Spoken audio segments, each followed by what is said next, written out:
ಸ್ನೇಹಿತರೆ, ಚರಿತ್ರೆ ಮತ್ತೊಂದು ವಿಡಿಯೋಗೆ ನಿಮಗೆಲ್ಲ ಪ್ರೀತಿಯ ಸ್ವಾಗತ.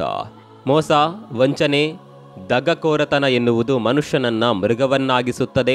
ಇವುಗಳ ಹಿಂದೆ ಬಿದ್ದವರು ಎಂತಹ ಹೀನ ನೀಚ ಕೆಲಸ ಮಾಡಲು ಹಿಂಜರಿಯೋದಿಲ್ಲ. ಮನುಷ್ಯತ್ವವನ್ನೇ ಕಳೆದುಕೊಂಡು ರಕ್ಕಸರಂತೆ ತಮ್ಮ ಕೆಲಸ ಸಾಧಿಸ್ತಾರೆ.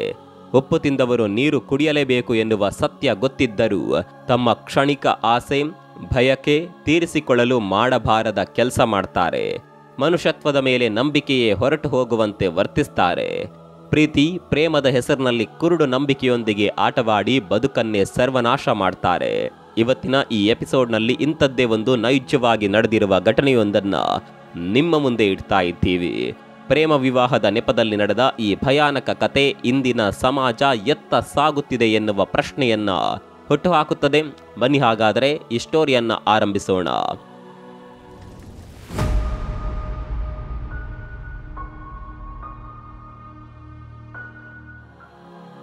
ಸ್ನೇಹಿತರೆ, ಅಸ್ಸಾಂನಲ್ಲಿ ನಡೆದ ಈ ಘಟನೆಯ ಕತೆ ಆರಂಭವಾಗುವುದು ಪ್ರೇಮ ಪ್ರಕರಣದೊಂದಿಗೆ.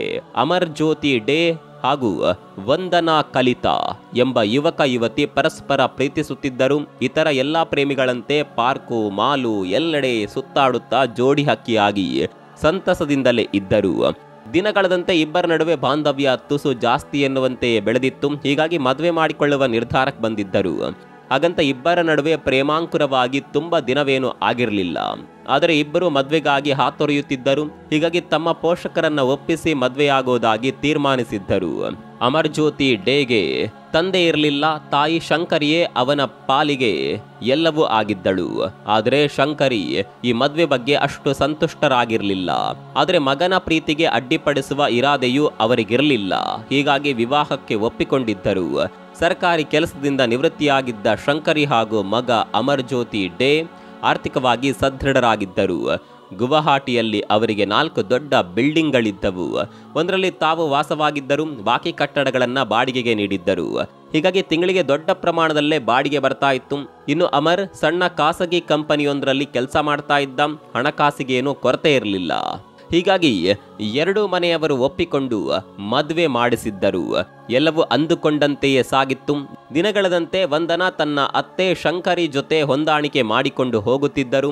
ಅತ್ತೆಯ ಮನಸ್ಸನ್ನ ಗೆಲ್ಲಲು ಏನ್ ಮಾಡಬೇಕೋ ಅದನ್ನೇ ವಂದನಾ ಮಾಡುತ್ತಿದ್ದರು. ಸ್ವರ್ಗಕ್ಕೆ ಕಿಚ್ಚು ಹಚ್ಚುವಂತೆ ವಂದನಾ ಹಾಗೂ ಅಮರ್ ನಡುವಿನ ದಾಂಪತ್ಯ ಸಾಗಿತ್ತು. ಅಮರ್ ದಿನಚರಿಯಂತೆ ತನ್ನ ಕೆಲಸಕ್ಕೆ ಹೋಗ್ತಾ ಇದ್ದ. ಹೀಗಾಗಿ ಮನೆಯಲ್ಲಿ ವಂದನಾ ತನ್ನ ಅತ್ತೆಯ ಜೊತೆ ಇರ್ತಾ ಇದ್ರು. ಹೀಗೆ ನಿತ್ಯವೂ ಸುಮ್ಮನೆ ಕೂರೋದಕ್ಕಿಂತ ಸೊಸೆ ಏನನ್ನಾದರೂ ಮಾಡಲಿ ಅನ್ನೋದು ಶಂಕರಿಯ ಅಭಿಲಾಷೆಯಾಗಿತ್ತು.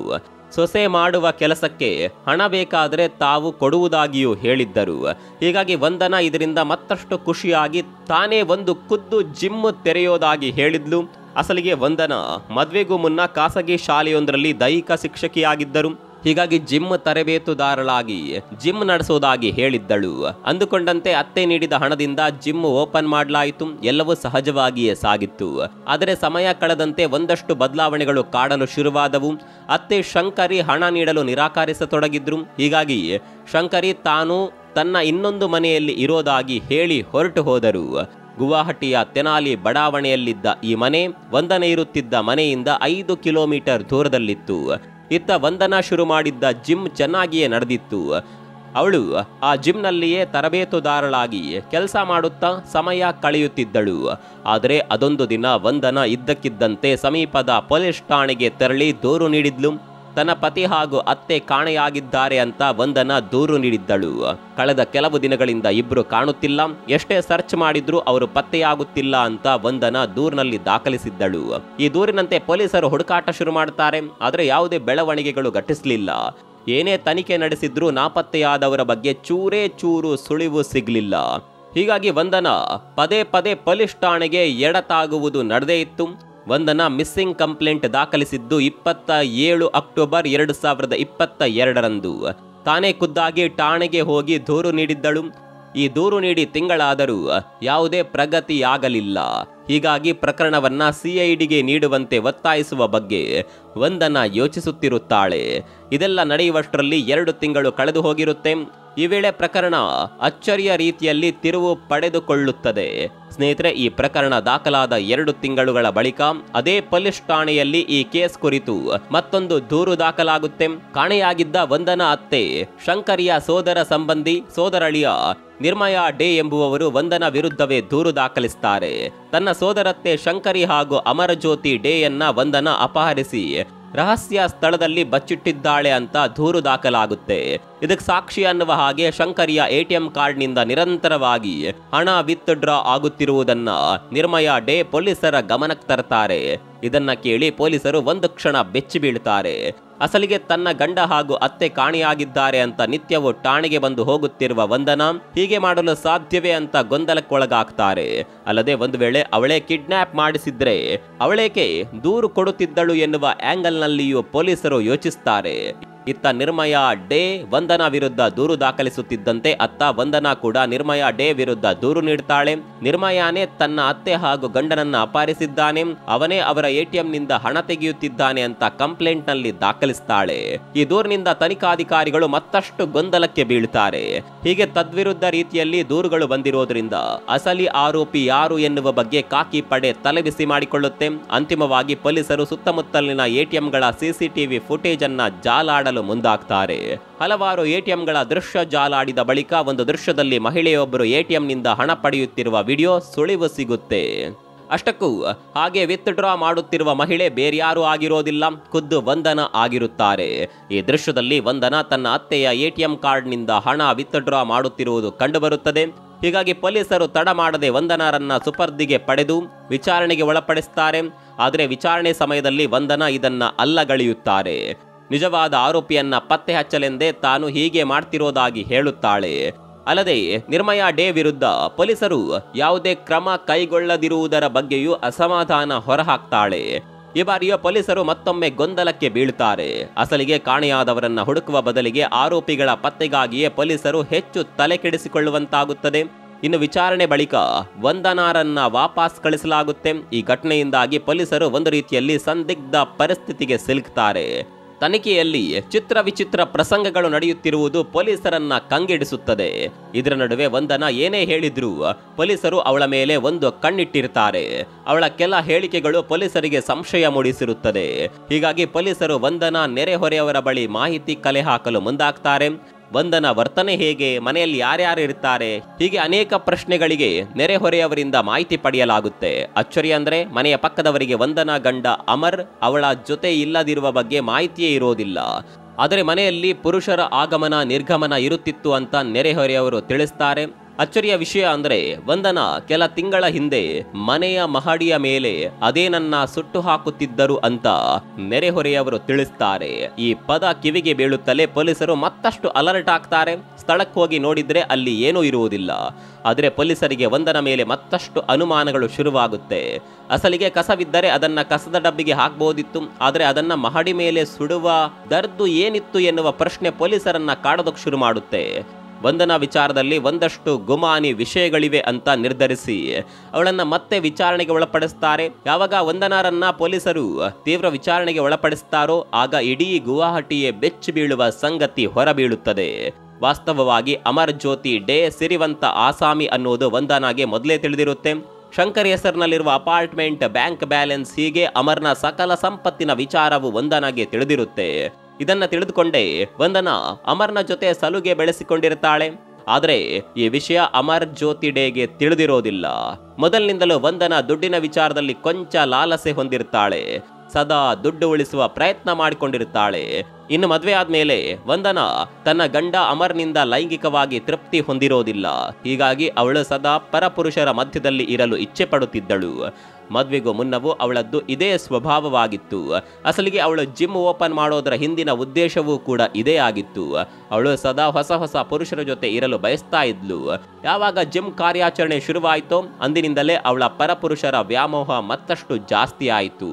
ಹಾಗಂತ ಜಿಮ್ಗೆ ಬರುವ ಗಂಡಸರನ್ನೆಲ್ಲ ಮುಟ್ಟಿ ಮಾತನಾಡಿಸಲು ಸಾಧ್ಯವಾಗುತ್ತಿರಲಿಲ್ಲ.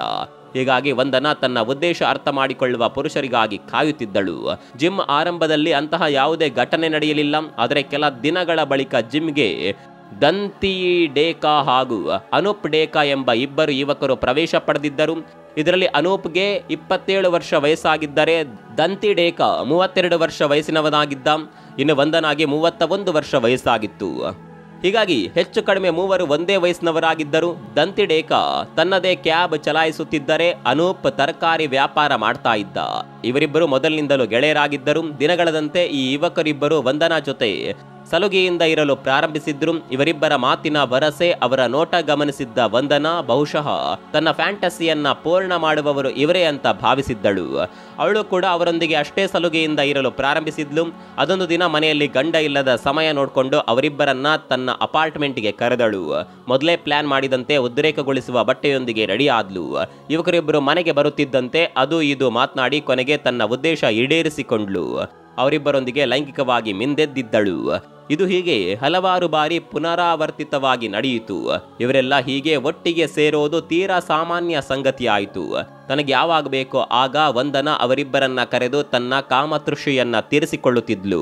ಯುವಕರು ಹೀಗೆ ಮನೆಗೆ ಬರುವುದು ಹೋಗುವುದನ್ನ ನೋಡಿ ಮನೆಯಲ್ಲಿ ಅಮರ್ ಇದ್ದಾನೆ ಅಂತಾಲೆ ನೆರೆಹೊರೆಯವರು ಭಾವಿಸುತ್ತಿದ್ದರು.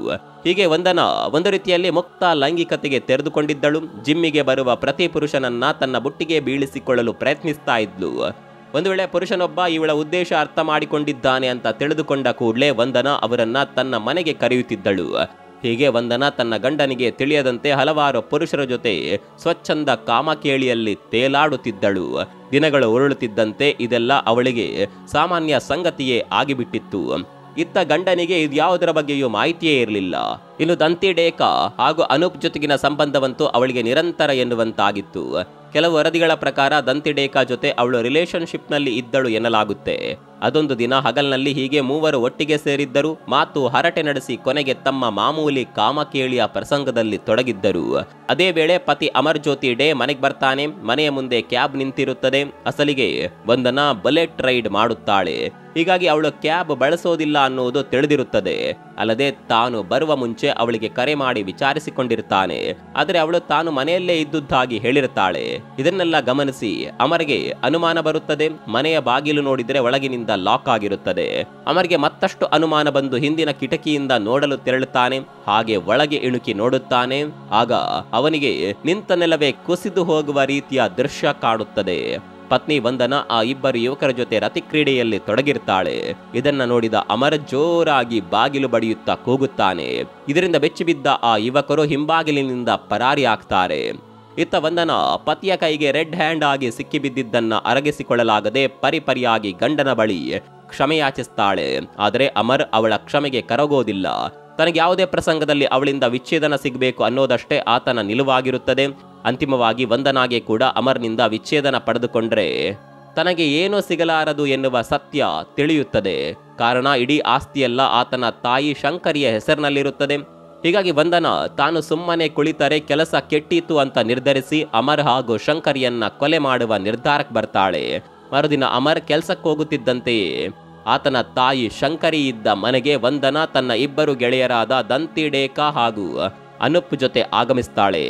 ಒಳಗೆ ಬರುತ್ತಿದ್ದಂತೆಯೇ ಶಂಕರಿ ಡೇಯನ್ನ ಯಾಮಾರಿಸಿ ಹತ್ಯೆ ಮಾಡ್ತಾರೆ. ಬಳಿಕ ಮೃತದೇಹವನ್ನ ತುಂಡು ತುಂಡಾಗಿ ಕತ್ತರಿಸಿ ಪಾಲಿಥಿನ್ ಬ್ಯಾಗ್ನಲ್ಲಿ ತುಂಬಿ ಫ್ರಿಡ್ಜ್ನಲ್ಲಿ ಇಡ್ತಾರೆ. ಬಳಿಕ ಮನೆಯನ್ನೆಲ್ಲ ಶುಚಿಗೊಳಿಸಿ ರಕ್ತಸಿಕ್ತವಾದ ಬಟ್ಟೆಗಳನ್ನ ತನ್ನ ಕಾರ್ನಲ್ಲಿ ಇಟ್ಕೊಂಡು ವಾಪಸ್ ತನ್ನ ಮನೆಗೆ ಬರ್ತಾಳೆ. ಬಳಿಕ ಗಂಡನಿಗೂ ಮತ್ತು ಬರಿಸುವ ಔಷಧಿ ನೀಡಿ ಕೊಲೆ ಮಾಡ್ತಾಳೆ. ಯಥಾಪ್ರಕಾರ ಆತನ ದೇಹವನ್ನ ಸಹ ಮೂವರು ಸೇರಿ ತುಂಡು ತುಂಡುಗಳಾಗಿ ಕತ್ತರಿಸಿ ಪಾಲಿಥಿನ್ ಬ್ಯಾಗ್ನಲ್ಲಿ ಹಾಕಿ ಫ್ರಿಡ್ಜ್ನಲ್ಲಿ ಇಡ್ತಾರೆ. ರಕ್ತಸಿಕ್ತವಾಗಿದ್ದ ಮನೆಯನ್ನ ತೊಳೆದು ರಕ್ತಸಿಕ್ತವಾಗಿದ್ದ ಬಟ್ಟೆಯನ್ನ ಮನೆಯ ಮಹಡಿಯ ಮೇಲೆ ಹೋಗಿ ಸುಡ್ತಾಳೆ. ಇದಾಗಿ ಸುಮಾರು ಹಲವು ದಿನಗಳ ಕಾಲ ಮೃತದೇಹಗಳ ತುಂಡುಗಳು ಫ್ರಿಡ್ಜ್ನಲ್ಲಿಯೇ ಇರುತ್ತದೆ. ಜುಲೈ 22, 2022ರಂದು ವಂದನಾ ದಂತಿ ಡೇಕಾನನ್ನ ಕರೆದುಕೊಂಡು ಚಿರಾಪುಂಜಿಯ ಸೊಹರಾ ಎಂಬಲ್ಲಿಗೆ ತೆರಳಿ ಶಂಕರಿಯ ಮೃತದೇಹದ ತುಂಡುಗಳನ್ನ ವಿಲೇವಾರಿ ಮಾಡ್ತಾಳೆ. ಇನ್ನು ಇದು ನಡೆದ 22 ದಿನಗಳ ಬಳಿಕ ಅಂದ್ರೆ ಆಗಸ್ಟ್ 19, 2022ರಂದು ತನ್ನ ಪತಿ ಅಮರ್ನ ಮೃತದೇಹದ ತುಂಡುಗಳನ್ನ ತೆಗೆದುಕೊಂಡು ಮೇಘಾಲಯದ ದಟ್ಟವಾದ ಕಾಡಿನಲ್ಲಿ ವಿಲೇವಾರಿ ಮಾಡ್ತಾಳೆ.